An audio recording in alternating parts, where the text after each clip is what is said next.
break and said, hey guys, well, guess what? We've got a transfer. He was my fraternity brother's older Sacrificed brother. the American people. Prosperous communities have healthy environments. Trust her. She lived in trafficking for 4 years. I really felt, for a lot of reasons, I felt for him, but I didn't have the guts to stand up. The big story in 2024 was no doubt politics, both on the national and local scenes. And for Northwest Florida, the political intrigue and drama is still not over. We have to elect ourselves a new congressman. That special election will happen on April 1st, 2025. That aside, there were plenty of other big stories capturing the attention of Northwest Florida citizens, and we're going to talk about them. Welcome in to our 2024 year-end review program.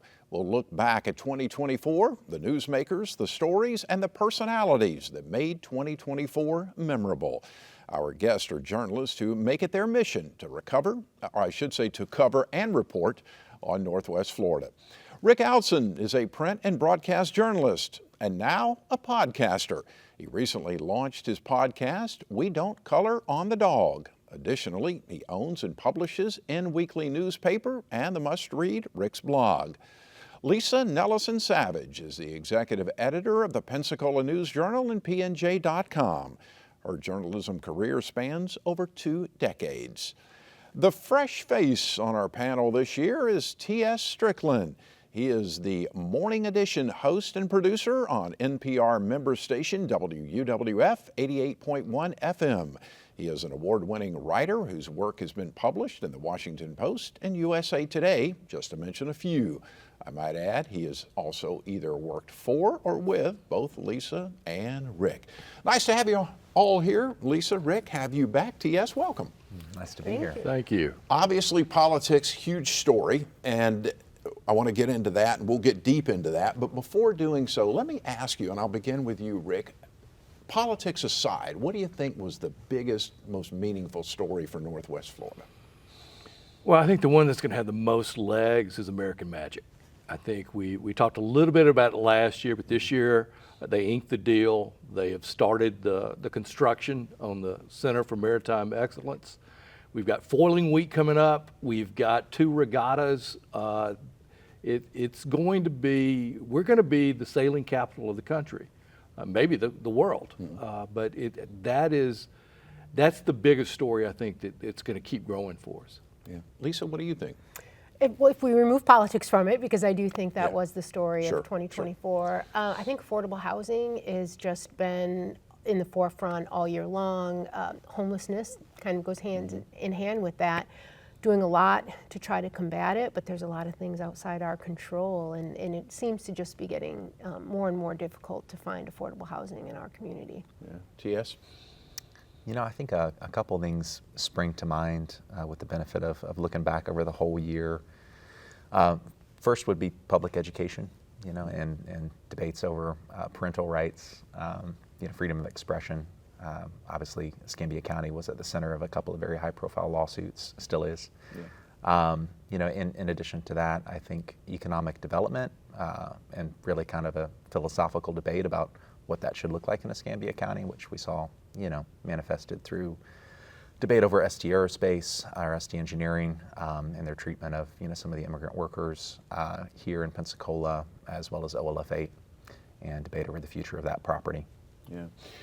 You take a look at the economy, and it is kind of, I guess, a double-edged sword, because you talk about affordable housing, truly a challenge, but then, conversely, you talk about the publicity and the marquee that will be brought about because of American Magic.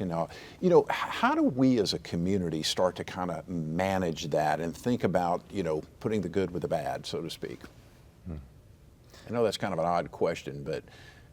Yeah, I think there's obviously different perspectives going back to the discussion around ST Engineering and in OLF 8. I think what you saw with both of those issues was on the one hand I think call for more transparency and accountability, as well as just balancing the needs for short-term job creation with concerns of quality of life, neighborhood impacts, and really just making sure that, to the extent that we as a community are subsidizing some of these projects, that they're producing a return for the community that's equitable and sustainable. Yeah, I agree with that, and I'd add on, sometimes the public pushback is large with some of these things, kind of a lack of understanding that you have to spend money in order to make money. But to your point, I think accountability is huge. If you're bringing in major employers, you have to understand that housing has to come with that the wages have to come with that. And I think that's something that readers, community members now more than ever, they're more vocal about those quality of life things that you're talking about, and they want to see some action on that. Yeah. Well, I think the other piece is our state legislature's got to step up. I mean, we've gone through all the anti-woke years, and we've done very little to improve insurance. That was one of Don Gates' big platforms. We're hearing some rumbling out of Tallahassee now, but the only thing they did on the insurance was make it difficult to sue your insurer if they don't pay your claim. That issue's out there, as well as they did Live Local, and it hasn't had any impact on housing. So the legislature and state government has got to get back to the kitchen table type issues. And I think local government's struggling. I mean, part of the issue with the homeless that we're dealing with is the state law that is forcing people out of camps, good or bad, but no funding came with that. It's, local government struggling with how to do these things, and the legislature just wants the publicity. And I think the Live Local actually slowed projects down. Local government is afraid. They don't want to just hand over land that they would have normally to developers. Yeah. They're holding on to it, and it means less inventory that's out there because you can't control it. Once it's in private hands, they can do with it what they will. Yeah. Yeah, and that's the thing I hear talking with people. A lot of times, I'm an optimist. I like to see the growth. I like to see the vibrancy. I like to see what's going on, and I always get, kind of the feedback. Yes, but we don't have the infrastructure in place for the growth. Well, which comes first, right? Right. And I think that's a balancing act. I mean, I've said this 1,000 times. I used to go to the airport, and if I would take a flight, rarely would I ever fly in or out of somewhere without recognizing somebody on the airplane, right? Now, hardly ever, right? And parking place, forget about it. Now, I know that's being addressed and whatnot, but talk a little bit about that. I mean, the airport looks like we're going to see some expansion there, and I mean, it's just amazing the amount of growth that's taking place there. Yeah, the airport, I mean, it's phenomenal, and it's we've shot past all the projections. Yep. And it's difficult to know when it's real, and I think now we know it is. But in coming out of a pandemic, we're pre-pandemic.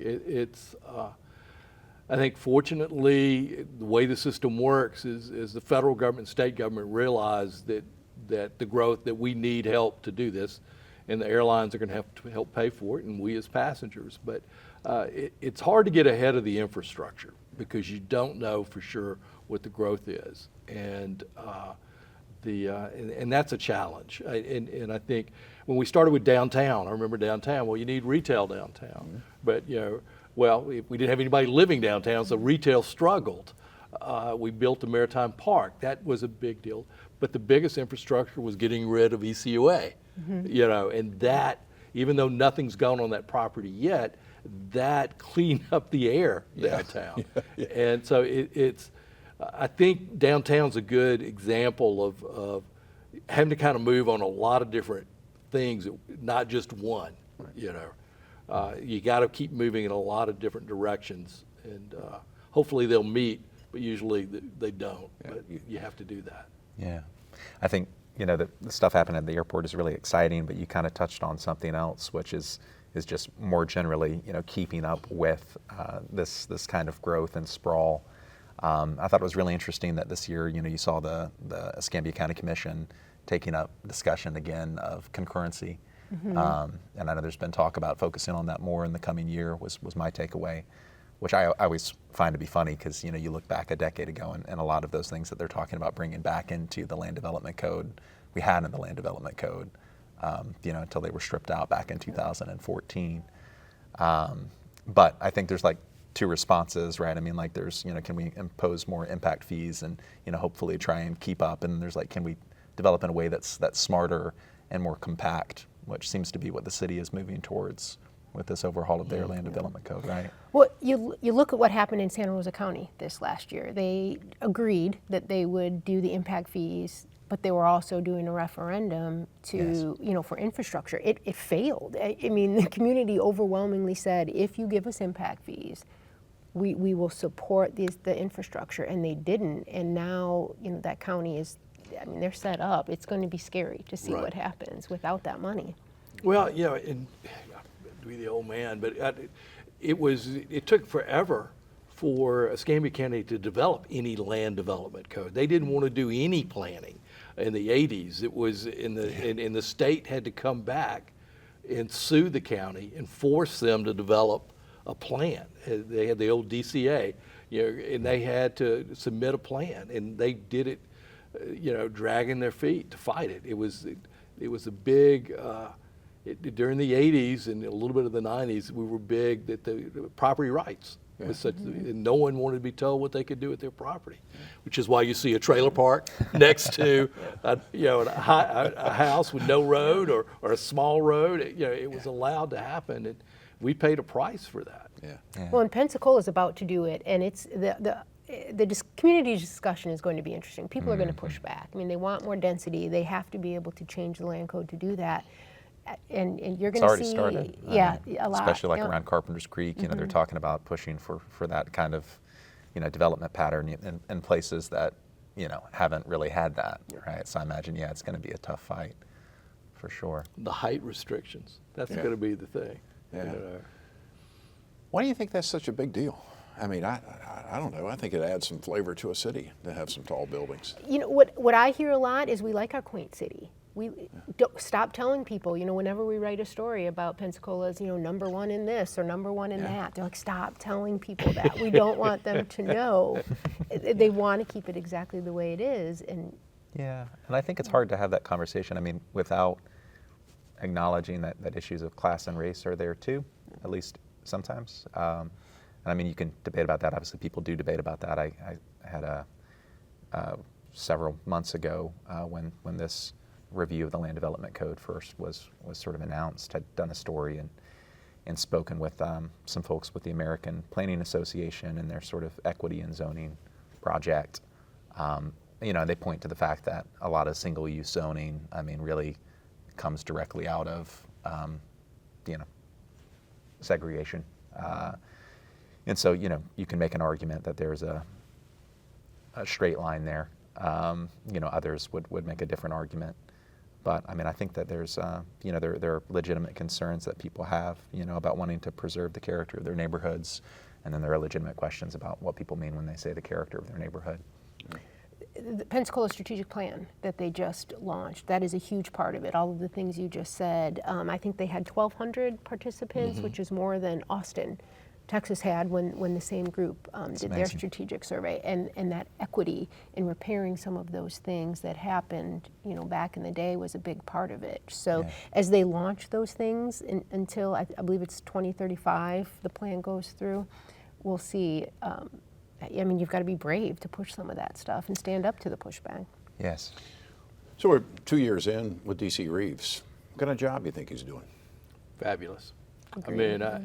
I think that he has an energy level that we haven't seen. He thinks through his decisions, does his homework, gets the data, and he listens and asks for public input, probably more than any government that we've seen aggressively, just like you mentioned, on the strategic plan.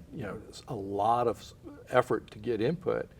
But once he decides what it is, and he's able to convince the city council to go with him, he'll stick with it. He's not somebody, push back unless they bring better evidence to the table. He's not going to change, and I think that's.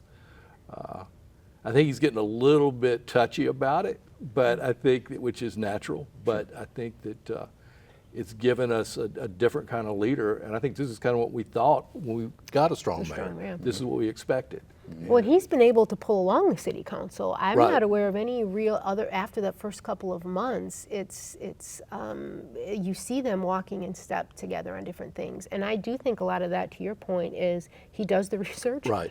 And he knows the answer to the question before you even ask it. And when you have the data to back it up, it's hard to look at that and then say, no, we still don't want it. So I agree. I think it's Yeah. been a fantastic couple of years. Yeah, I would agree. I think that he's shown himself to have a lot of strategic focus, that he's brought to the job, and also worked really hard to engage, I think, all corners of the community. I mean, I think the CRA, project in particular, and a lot of the community engagement that's happened there has been really heartening to see.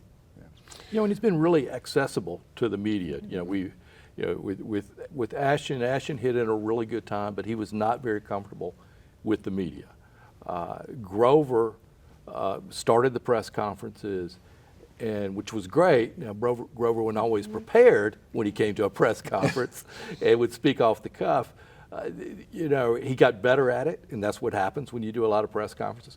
But DC, coming from a journalist background, he's been at a press conference with Nick Saban, with Jimbo Fisher. He's had to, he understands that it's give and take in a press conference. Right. In a press conference, I'm not necessarily your friend. Right. I'm trying to get information. Right. You're going to try not to give me information, and I've got to figure out how to still get the answer. And so he doesn't get upset, which is good. I mean, that, I appreciate that. I think it's that journalistic Right, background that right. he anticipates what we're coming in there with. Right. He's prepared. He's got the police chief right there or the fire chief, and he's able to oftentimes Right. be there with the data that we're going to ask. I mean, and we're not tipping him off Right. to what we're No. going to ask. Right. And he's very savvy also with following social media and comments on our websites, and he knows what the community's talking about. And I think the other thing we're seeing with DC too, he's now getting his team in. He's got the administrator that he wanted. Yep.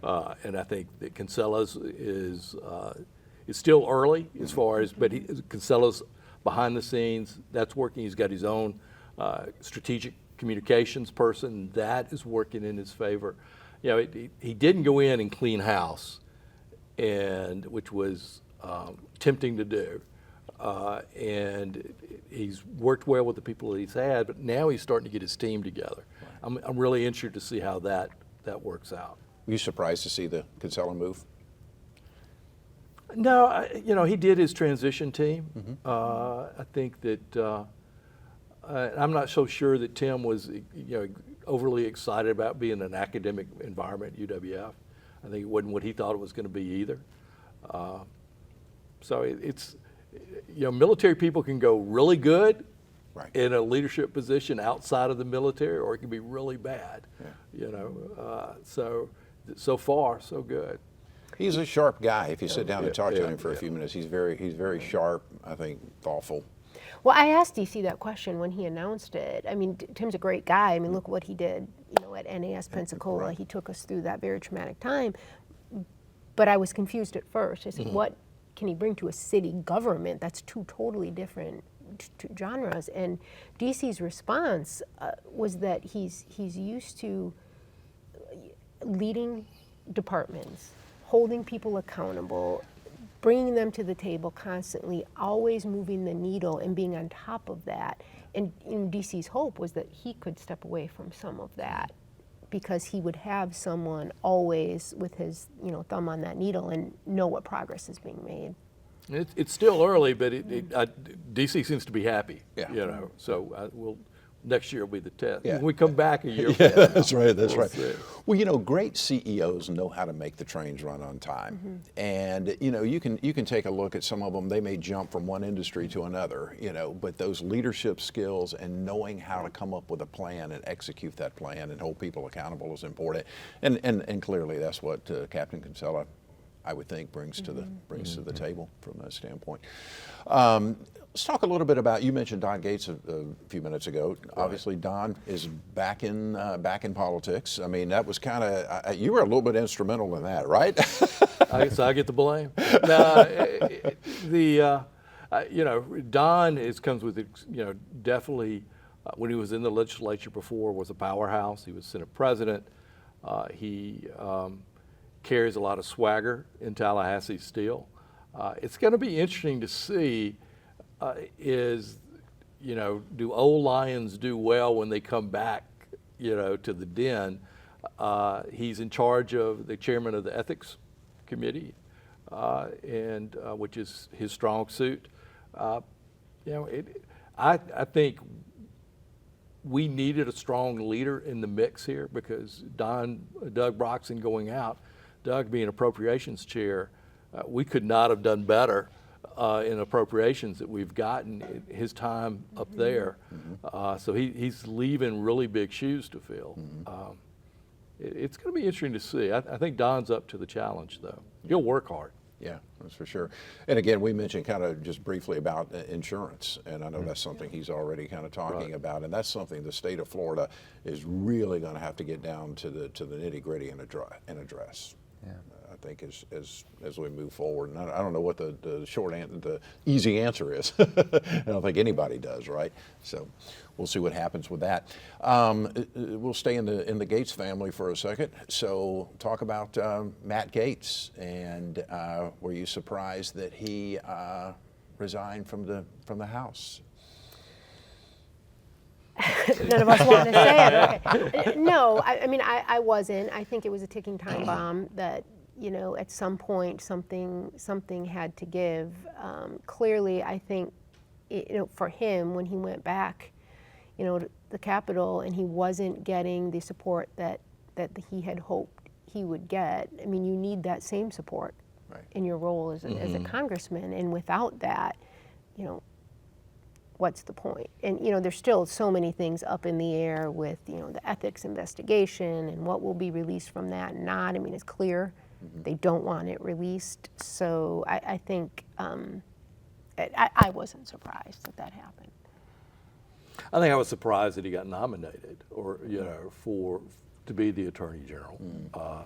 That's the story that I wanted to figure out what the backstory was to that. The best I could get on that was that Matt was in the sessions where they were pitching different names for different people, and this is the story I've been told, but so I'll tell it here. But it was that basically that he had objections to everybody that was coming in, except there was one state attorney general that he liked, and then at some point Don said, President-elect Trump said, "Why don't you're going to be my pick." And I do think that the resigning squashed the ethics. They thought would squash the ethics report coming out. He was pretty much told to stay out of the media and let this run, and it just became too heavy a lift. I think they've got other challenges with other nominations, and and I think resigning, they thought would stop everything on the ethics. But he was pretty emphatic. He resigned not only the term now, but he would not take the seat, and that set off, like you said in the opening, that has set up a whole nother political, because congressional seats don't come open often. No. Yeah, not here. No. So what do you think about it? What do you think about the players who have stepped up and said, "Hey, it's a clown car hitting a dumpster fire"? That's what it is. Use a phrase from my friend Rick Outzen. It is going to be, it's you got some candidates that have no chance. You've got candidates that have put their names in so many different races and barely made any impression on anybody. You've got Jimmy Petronas, who lives a couple of miles outside the district, who's going to be moving in. He's got the endorsement of the president-elect. But then you've got a couple millionaires in there that have got plenty of money themselves. I think they're all gambling on, I think Matt got elected in 2016, got the Republican nomination with somewhere around 30% of the vote. Yeah. Narrowly, less than 10 points between him and Greg Evers, who was a Right. state senator at the time. Right. And that field had 8 people, I think, in it. So it depends, if Trump comes in heavy right before, I think Petronas definitely gets it. If the president-elect doesn't get strong behind him, it might be a toss-up. Well, and it's such a short Right. time right. frame. It doesn't give you a lot of time to really, on their part, get their message out and delineate themselves from everyone else, but it doesn't give us much time either. I mean, we're trying to plan, how do you really appropriately cover 16 candidates in Right. any meaningful way? And it's very difficult. I mean, that concerns me a lot, that we're not going to be able to do the job Right. that the community needs. I do think it's frustrating for a lot of people that Petronas isn't in this district. They want to know, why aren't you running for your own district? I do think the powers that be might have underestimated the impact that could have. But again, you only need 11% of the vote to win. Right. Right. I mean, I guess, Petronas has deep roots over in Bay County and that sort of area. But yeah, I mean, most people that I've spoken with, who don't follow politics really closely, I've heard a lot of folks express some reservations about someone coming in. Well, we from don't even know outside what the district. turnout's going to be. I mean, early voting is less than a month away, Yeah. and it's going to sneak up on everybody. I just think that, and your point, Lisa's right. We've been wrestling with that too. We're coming back from the holidays. We got a very short time frame.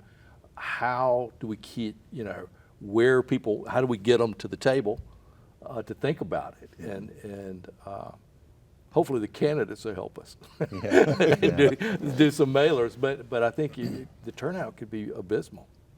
It's not clear to me that any of the contenders have really successfully started to position themselves against Petronas either. I mean, maybe y'all have a different perspective, but I you know, think to they carve out went a- on the attack against Petronas kind of together. Several Right. of them, wanted to, they did that whole "you're not from here, why aren't you at the Navarre, debacle of the GOP debate, yes, the pay-to-play GOP debate." So, but it's clear that they're willing to work together on that message, but you still have to set yourself apart. right. Well, I mean, Petronas has said that Trump called him, Right. and so one would presume that Trump would probably come in strong and support him. Of the folks who are in the race, I mean, I guess the one that I'm seeing probably more from a publicity standpoint thus far is Gene Valentino, the former Escambia County Commissioner. So what do you think of Gene jumping in the race? It's interesting. I mean, he's created a podcast world for himself. Big with Newsmax, a lot of those operators. And I think but he's detached from the public here, and he's not someone who's been overly involved in any charitable events in town or been a part since he left or lost the Republican primary in, I think it was 2014. He's developed his wealth. He sold his company. He's got, but he hasn't been a presence in the community. So I think that's going to be a challenge for him. When you hear people talk about him, it's remember when he Right. did this. Right. And there, to your point, he's not been here. He's been behind the scenes to the average person, and I don't know they'll have the name recognition Right. that he would have had 10 years ago. And certainly would be limited in name recognition as we get farther to the east and in the eastern counties. So Right. and with it being such a short time period, that's going to be a challenging hill to climb, I would think. Yeah, Santa Rosa and Okaloosa are very important in winning the congressional district, and Escambia usually splits its votes. Yeah. But and I don't see. I mean, maybe that's part of Rudman's, Dr. Rudman, state rep.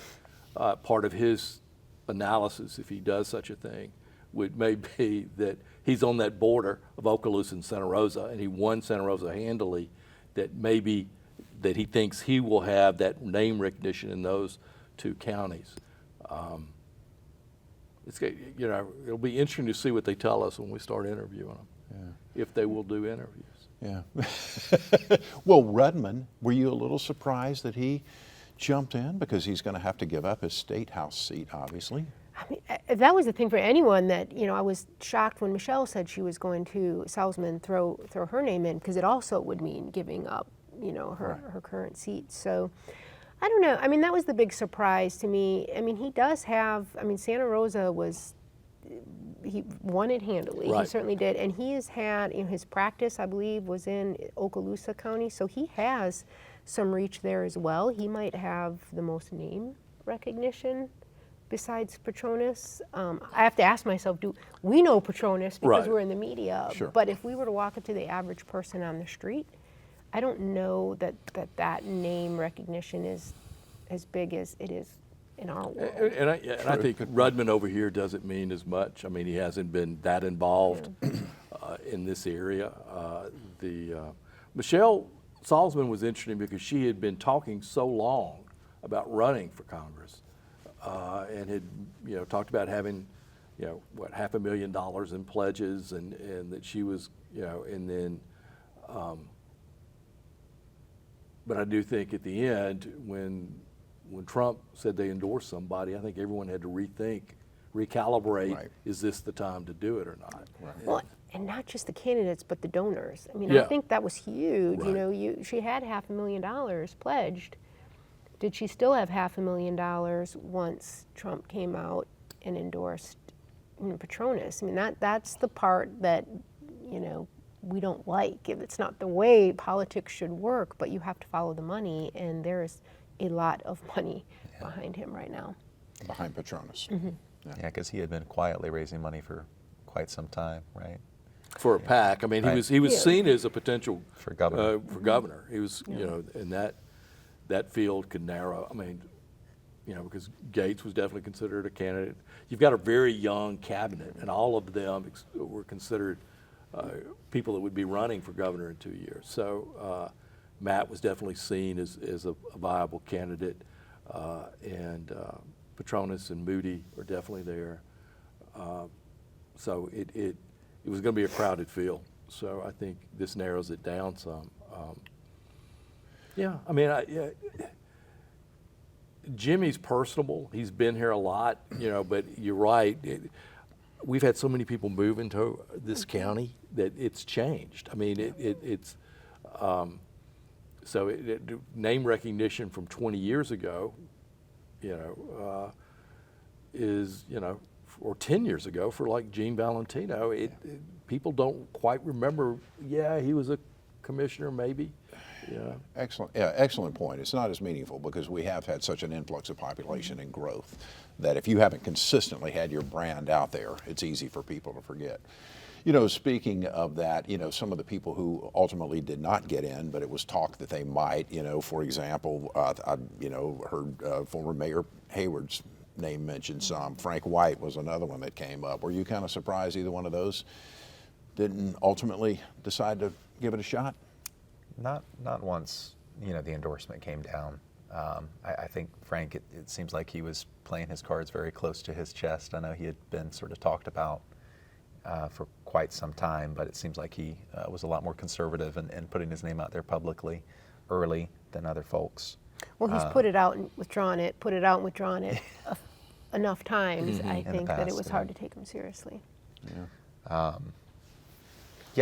don't know. I mean, I think in this day and age, it's kind of hard to be too surprised that anyone would think twice about going up against someone who had been endorsed by the president-elect in this district. And it takes money.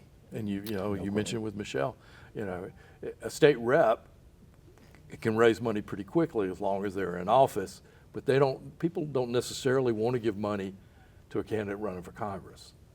For the same people that want a piece of legislation passed in Tallahassee or need help with a regulator, or there's lobbyists are willing to put up money for that, but it's a whole nother level of lobbyists that are concerned about Congress, and that's not as the locals that give money here aren't as enthused about giving money to a congressman.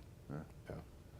You think Matt Gaetz is done with politics? You think, I mean, he's going into television, which didn't really surprise me. You think he's done with politics? You think he takes the Joe Scarborough route and tries to be a prime media personality? We'll see what the ratings are. Yeah. Well, that'll tell us a lot. Well, it could, it's hard to me. He's such a political animal. It's hard for me to see him out of politics. But Scarborough in 2000, 2001 when he walked away, he was a political animal at a pretty high level too. I mean, he'd been involved in the vote recount and all that. So this could be a swan song. Be interesting, that's for sure. Speaking of it, we were talking about Attorney General Pam Bondi. You think that's a good choice for Trump?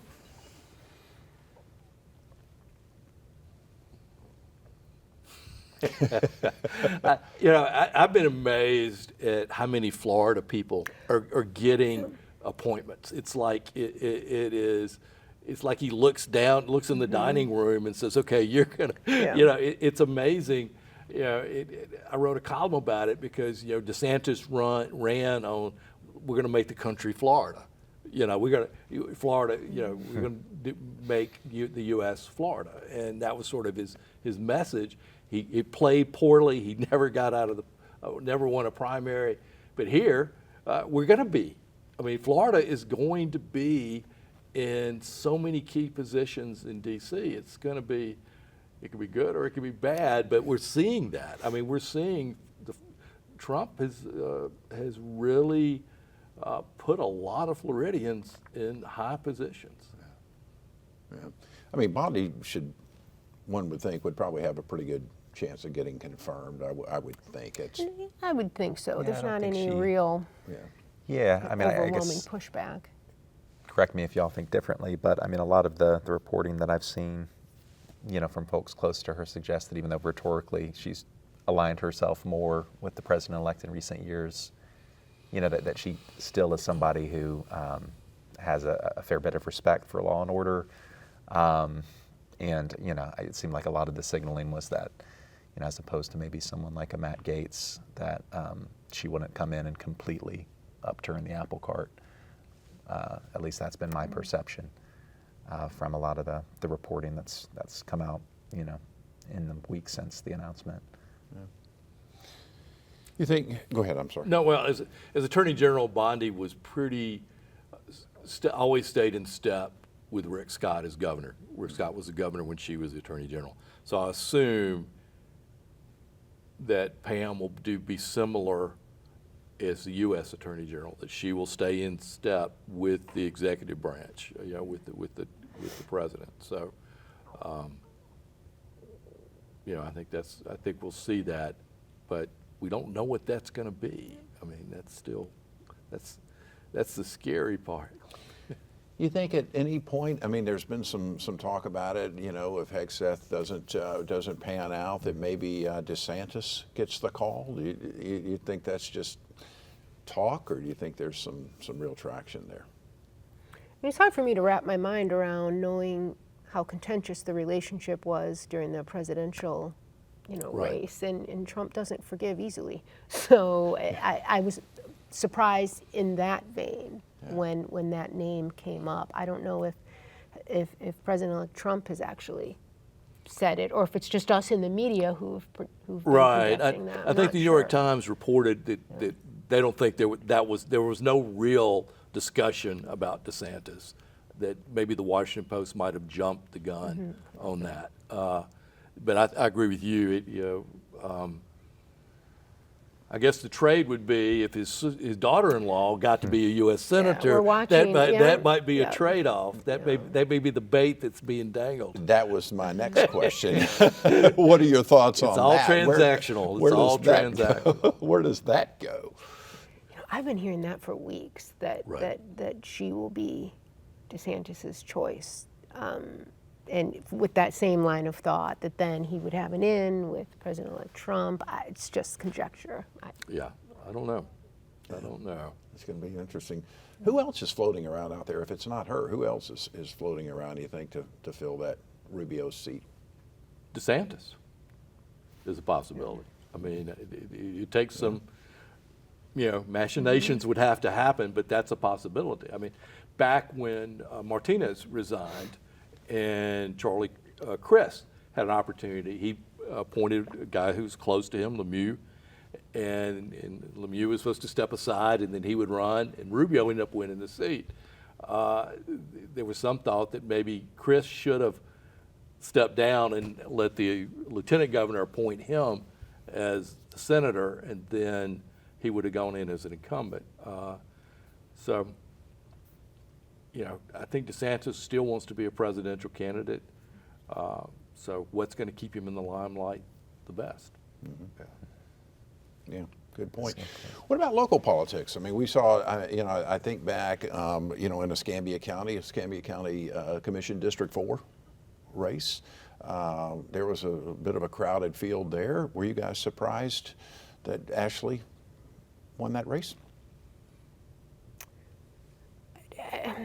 I think a lot of surprise in some ways, because there was a lot of movement behind the scenes, some ugly mailers, a lot of money was in that race to have other candidates in there, and so the fact that she did win, it did surprise me. Not that she wouldn't be qualified in any means. I think she's very qualified, but it's hard sometimes in Escambia County to rise above the behind-the-scenes politics, and we're still waiting to see if she has any ties to any particular direction. I think we might find that out this month with the decisions being made at the commissioners.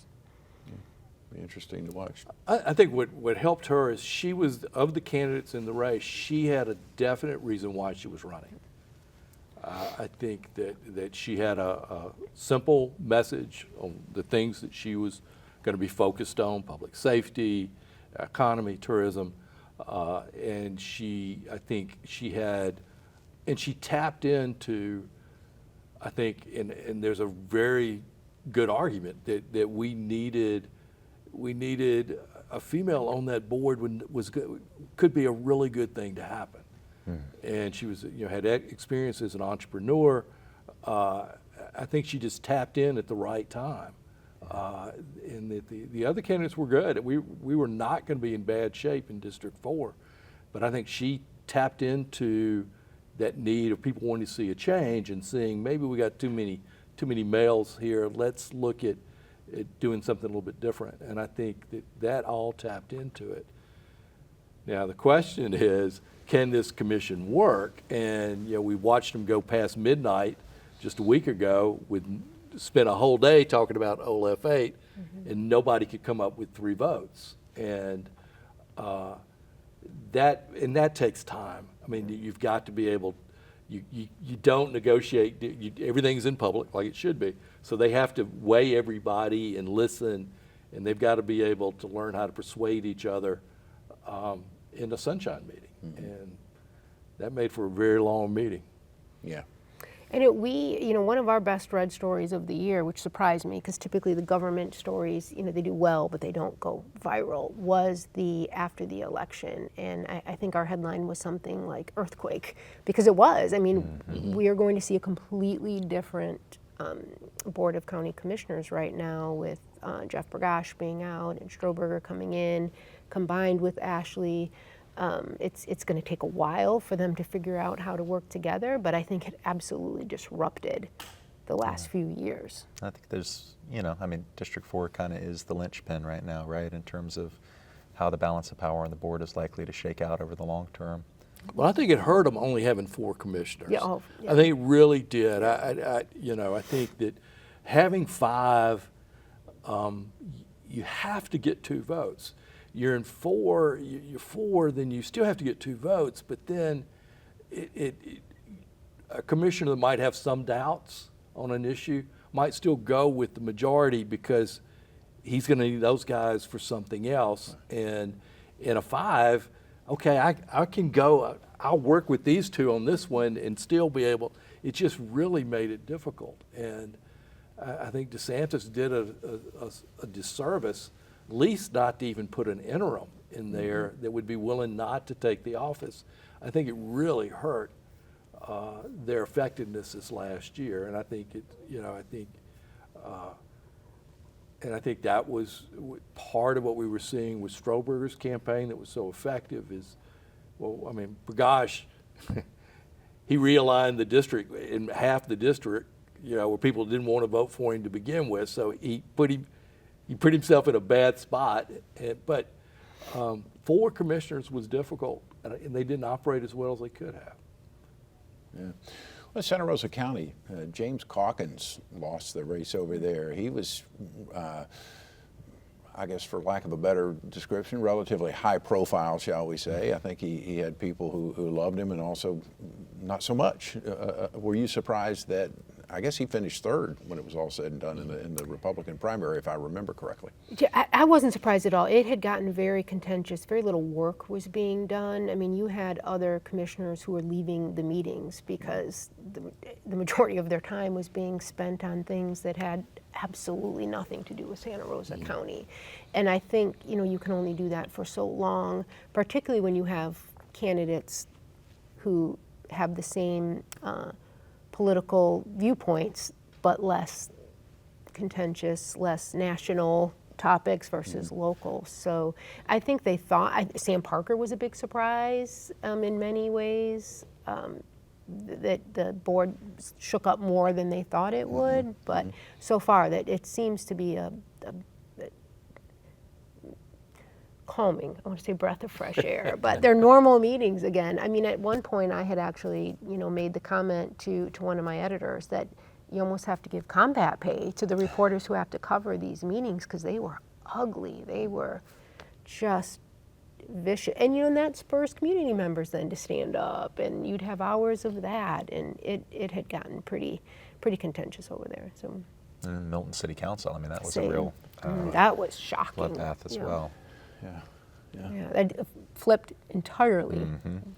Yeah, Santa Rosa County has a history of electing one-term people. You know, that if you do the right kind of mailer and push the right kind of red meat out there, you can get elected. And Calkins, I think he came in at the end of Don Salter's term, yes. or Bob Cole's, you know, and and he was able to come in. He did the thing with the gun, and and he wore his welcome out. But we've had a history in Santa Rosa County of electing people without a whole lot of knowledge about who they are. And we still don't know a lot about Jim Calkins. We don't. I mean, he and his wife, you know, they came out of nowhere, spent a lot of money, you know, and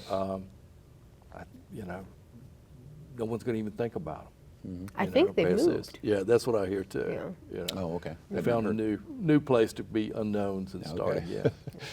Lisa, you said that your most read story, so obviously you're able to track that online. So politics aside, what was the most read story this year?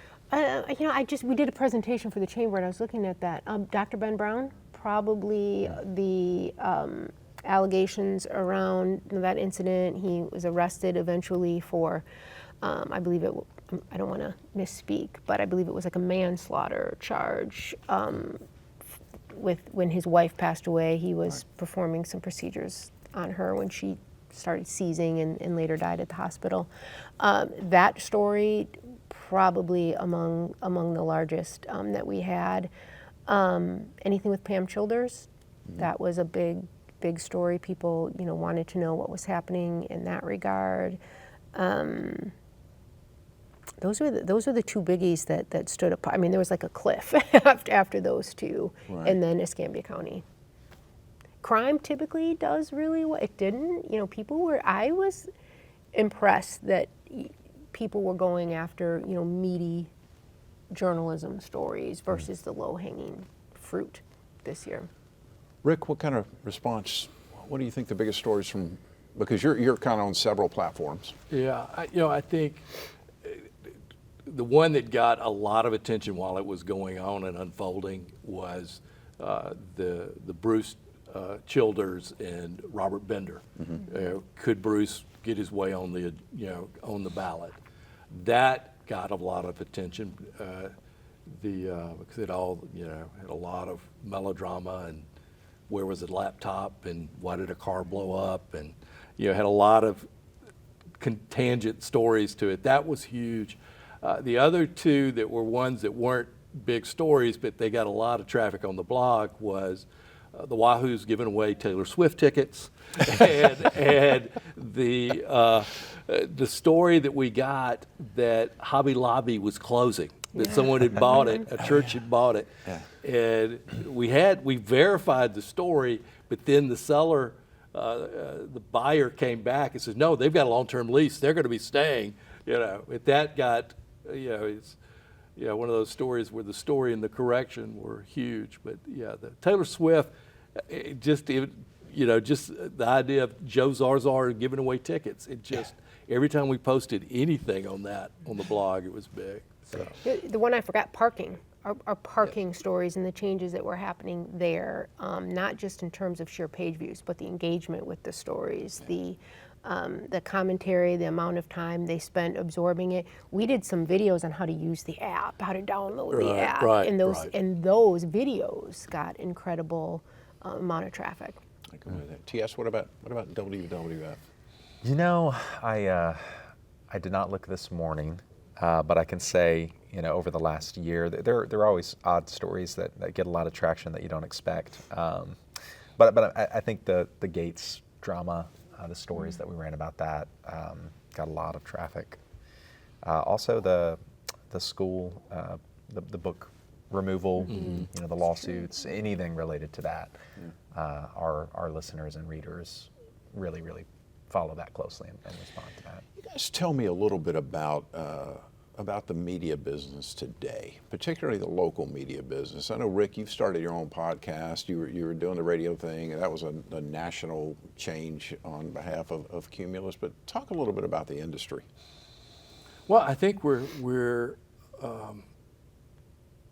all having to pay attention to how people consume news, and it's multimedia, and it's I still believe in a print edition, but I also realize is that you're going to have to reach them, and it's not necessarily going to be on your website. You're going to have to reach them through all the different platforms and be able to bring them to your website or bring them to your paper. But it is, I think, as I wrestled with it all summer, I've watched it, I've played with it, and and we saw it in the presidential election where we saw, the major news outlets saw the election going a certain way, and it didn't. And you saw, candidate Trump going on Joe Rogan. You saw things, people reaching to people on non-regular type formats that had a huge impact on the election. So I think our challenge is harder than ever in trying to figure out, I can stay in this box, or I can keep looking at, can I take this story and how many different ways can we push it out? Y'all do a great job of it with Gannett, but it is a challenge, and it's the podcast is fun. We're playing with it, but and then the only thing saving grace in this is AI is could be a big help in doing some of this, and as long as you double check your AI sources, but it can be huge. Yeah. I mean, I think that makes it levels the playing field some. How do people access your new podcast? I think you do it on Spotify, or we got a YouTube version of it, or go through the blog. Okay. Lisa, what are you seeing? I mean, much the same. You have to diversify, how you're reaching the audience. They don't want the same way. This was the year that we really broke free in terms of completely turning the tables on digital versus print. We had a record year. We had, the end of November, we were at 59 million page views.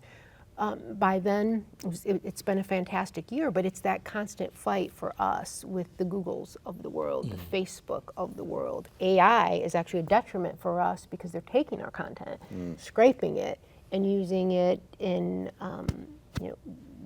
other stories, that people are writing, whatever they may be. So it's just you constantly have to be, on your best game, because the Google will change. Right. As soon as you've got it figured out, then they're going to change that algorithm on you, and it makes it very difficult for us. Because really, when I see pnj.com, I mean, you've kind of become a multimedia platform, right? So I mean, you're putting out a fair amount of video on there. I know, Molly Barrows, for example, does sort of kind of like a daily headline video, news, if you will, yeah. and of course she, television background, and so bringing that as well as the written word is, or written stories, I should say, as well. Yeah, hiring Molly was very strategic. We wanted someone that could not just do video, but teach everyone else to do meaningful video, and she's been incredible there. But live streaming has been huge for us. The partnership with Civicon and that platform has really been very successful. The written word in various formats, the difference between a long story format and kind of a to the point, which is what we call it, which is just question, answer, answer. I mean, not that literally, but Right. Has been really successful. T.S., I'll get your input on it. I mean, NPR's been cutting edge on some of the podcasts and things of that nature. Where do you guys stand? What's your approach now? Yes, of course, I have a little bit of a different perspective than these folks because I'm, on-air talent, so I don't control a lot of that decision making. But I will say, I mean, fewer and fewer people listen to the radio. I'm on the radio every morning, on weekdays at least, and I like to tune in.